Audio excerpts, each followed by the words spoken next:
बड़ी खबर इस वक्त आ रही है और वो बड़ी खबर ये है कि सिसोदिया के प्रतिनिधि के तौर पर नायर था। प्रवर्तन निदेशालय यानी कि एनफोर्समेंट डायरेक्टरेट ने ये कहा है, नायर ने के कविता से कहा कि पैसे चाहिए, रुपए चाहिए, यानी कि ये रुपए रिश्वत वाले रुपए थे।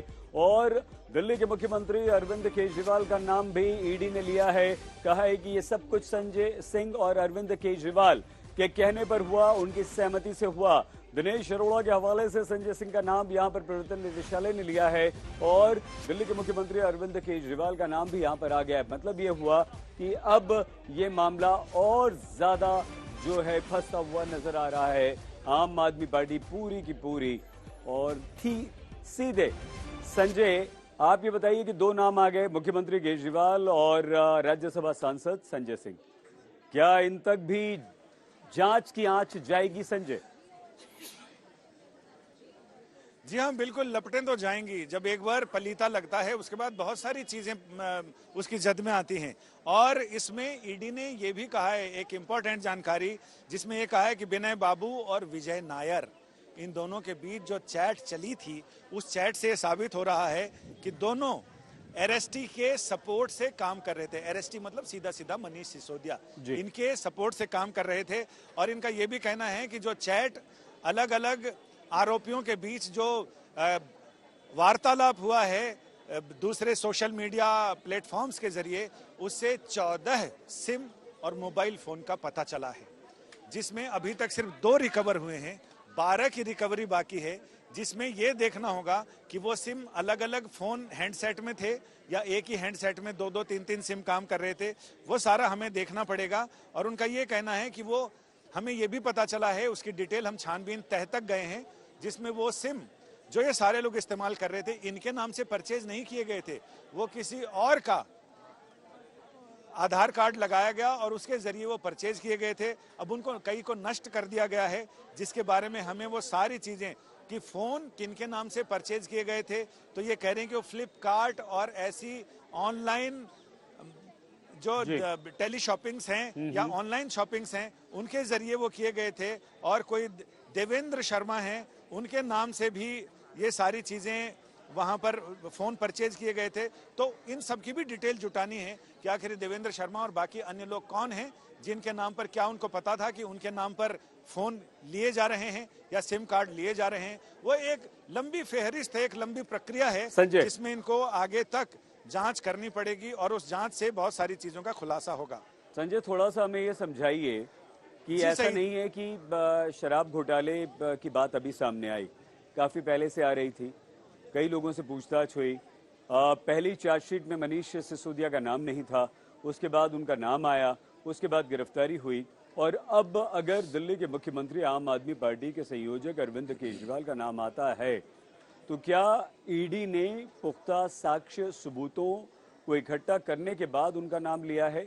और ये इस पूरे शराब घोटाले में कितना महत्वपूर्ण नाम है और कितना महत्वपूर्ण मोड़ है संजय? अभी तो बिल्कुल अभी ईडी ने रिवील किया है कोर्ट के आगे ये सारी चीजें, इसलिए अभी तो बहुत शुरुआती दौर होगा जिसमें ईडी ने सिर्फ पर्दा खोलकर एक झांकी दिखाई है। लेकिन जिस तरह से दलीलें दी जा रही हैं, उसको देखते हुए ये बिल्कुल पता चलता है कि इसमें बहुत सारी परतें उघड़नी बाकी हैं और उन परतें उघड़ने के बाद फिर क्या चीजें आएंगी, क्या सच्चाई सामने आएगी, वो देखना दिलचस्प होगा। इसके अलावा मनीष सिसोदिया के मामले में ईडी ने यह भी कहा है कि बहुत सारे डिजिटल सबूत थे जिसे डिस्ट्रॉय कर दिया गया है, जिसे नष्ट किया गया है, जिससे कि जांच डिरेल हो जाए। लेकिन हमारे पास दूसरे सोर्स हैं और उन सोर्स के जरिए हम तह तक जरूर पहुंचना चाहते हैं और तह तक पहुंचने के बाद उसकी रिपोर्ट हम कोर्ट के सामने जरूर रखेंगे। ठीक है संजय, आप बने रहिए हमारे साथ। हम इस वक्त की बड़ी खबर एक बार फिर से बता दें कि आम आदमी पार्टी के 2 बड़े नेताओं के नाम इस पूरे शराब घोटाले में अब आए हैं और वो बड़े नाम हैं आम आदमी पार्टी के संयोजक दिल्ली के मुख्यमंत्री अरविंद केजरीवाल और आम आदमी पार्टी के एक महत्वपूर्ण नेता राज्यसभा के सांसद संजय सिंह। इन दोनों के नाम अर्पिता जी और राजीव यहां पर सामने आ गए हैं और ये अब साफ तौर पर दर्शाता है कि शराब घोटाले की आंच जो है वो दिल्ली के मुख्यमंत्री अरविंद केजरीवाल तक पहुंची है, जो कि काफी महत्वपूर्ण है। आज ही बीजेपी ने एक पोस्टर जारी किया था जिसमें कहा गया था कि ये तो बस झांकी है, असली सरगना अभी बाकी है। अरविंद केजरीवाल के बारे में बात करते थे संजय, यानी कि अब मुश्किलें आम आदमी पार्टी की ओर बढ़ सकती क्योंकि केजरीवाल का नाम अब तक नहीं आ रहा था, लेकिन ईडी ने बाकायदा अभी नाम लिया है, संजय सिंह का भी नाम लिया और केजरीवाल का भी लिया है। बढ़ नहीं सकती है, मुझे तो साफ साफ बढ़ती हुई नजर आ रही हैं, क्योंकि बहुत सारे लोग इसकी जद में आएंगे और जब एक बार पलीता लगता है तो रोकना बहुत मुश्किल होता है। फ्लड गेट एक बार खुल जाए तो बाढ़ रोकना मुश्किल होता है। इसके अलावा ईडी ने यह भी कहा है कि जो 12% मार्जिन है उसे लेकर एरएसटी और उनके तमाम सहयोगी जो इस मामले में इस पूरी साजिश में सहयोगी हैं, उन सारे लोगों को पता था और हमें अब तक 219 करोड़ रुपए के मनी ट्रेल का पता चला है, जिसकी हमें एग्जामिन करना है, जांच करनी है और उसकी तह तक जाना है कि आखिर इस पूरे मामले में मोडस ऑपरेंडाई क्या था। पैसा लाने और ले जाने और ठिकाने खबर आपके लगाने पास की आई पूरी आम आदमी प्रक्रिया पार्टी के क्या बारे में बता थी, रहे हैं इसके तह में हमें जाना है। संजय भी बता रहे 2 फोन 10 और 11 ऐसे मोबाइल फोन जो डिजिटल सबूत जिसको कहा जा रहा है छुपाने की कोशिश, नष्ट किया गया। ये आरोप पहले से ही लगते रहे मनीष सिसोदिया को, लेकिन आज कोर्ट के सामने ये बातें कही जा रही हैं।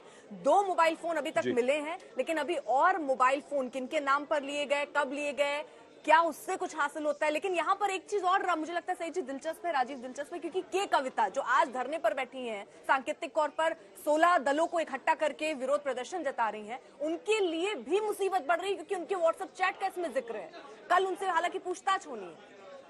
पूछताछ, मुर्दों से पूछताछ, यमराज से पूछताछ, सारे विपक्ष के लोगों को एक साथ पकड़ के जेल में डाल दो, लेकिन देश के लिए काम करो, कुछ काम करो। तुम्हारी तानाशाही को जब संतुष्टि मिल जाए मोदी जी, तो प्रधानमंत्री नरेंद्र मोदी पर आम आदमी पार्टी के राज्यसभा के सांसद संजय सिंह आरोप लगा रहे हैं और फिर से वही ये बात जो आम आदमी पार्टी की तरफ से आती है, राजीव और अर्पिता जी, की हम जो हैं वो तो ईमानदारी से काम कर रहे हैं और हमें काम नहीं करने दिया जा रहा है।